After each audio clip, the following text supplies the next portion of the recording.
Mate story. Growing up, my grandparents bought a second home in San Fernando and would bring me there every single summer. Their home was away down a road amongst a small forest.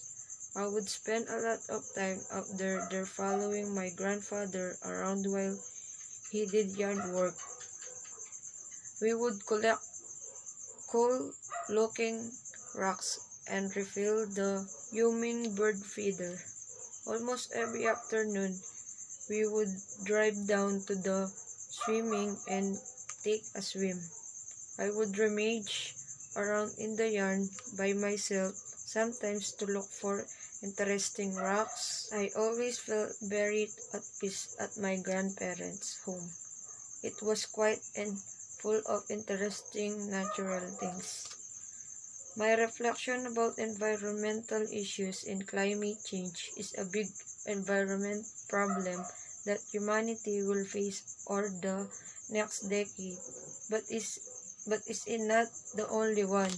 Well, take a look at some of them, from water storage and loss of biodiversity to waste management. Accelerating climate change and threatens the survival of millions of people, plants, and animals by causing meteorologically events like drought, fires, and floods, which are becoming increasingly frequent and more extreme. One of the environmental issues is the air pollution causes damage to crops, animals, forests, and bodies of the water. Moreover, industries discharge their untreated waste into the water bodies, on soil, and in air. Most of this water contain harmful and poisonous materials that spread very easily because of the movement of water bodies and wind. For generations, local communities across the world have been sustainable managing their forests and natural resources services in the manner that maintains their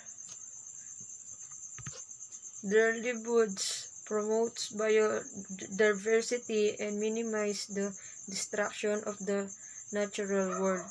If we are to find the intrinsic connection between nature, people, and the future, then we must begin viewing environmental issue of being inevitably linked to human rights issue. For example, the global community must acknowledge that many human rights will be exacerbated by climate change, and this climate change should be addressed within a human rights framework. And that's all. Thank you.